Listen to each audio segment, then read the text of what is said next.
nous qui sommes universitaires, nous qui sommes au contact des populations, quand nous allons vers eux et que nous menons nos petites enquêtes, quelle est leur appréhension du vaudou, surtout pour ceux-là qui ne sont pas pratiquants, encore moins des adeptes? Voilà.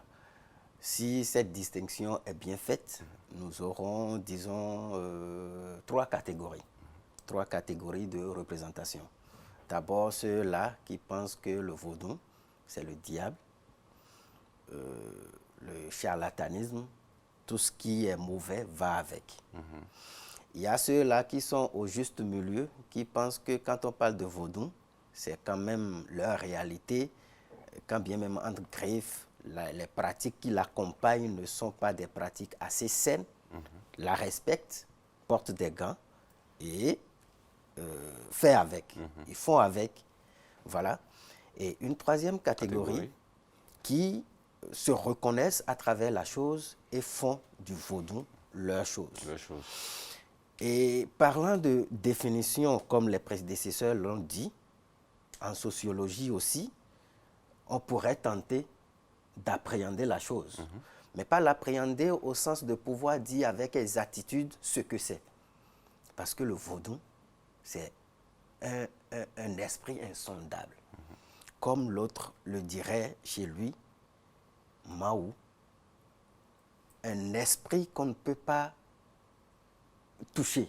Comme vient de le dire le vénérable Gazozo Yehoué. Yehoué. Voilà. Donc, c'est un être supérieur qu'on n'arrive pas à voir, qu'on ne peut pas toucher, mais qui existe et que nous reconnaissons en tant que tel.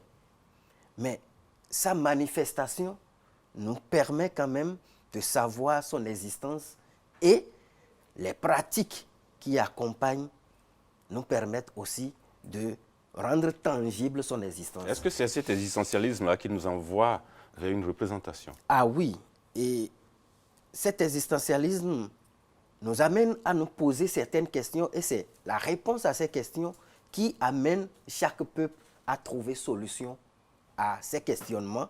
Qui sommes-nous? D'où venons-nous? Où allons-nous? Et que pouvons-nous espérer? Dans cet ensemble de questionnements, on se positionne d'une certaine manière en prenant appui sur ces réalités pour trouver solution. C'est comme ça qu'au Bénin, en Afrique, nous avons le vaudou. Ailleurs, on nous parlera du Christ. Ailleurs encore, on nous parlera du prophète, qui ne sont justement que des messagers pour transposer nos intentions, nos désirs vers le Dieu suprême.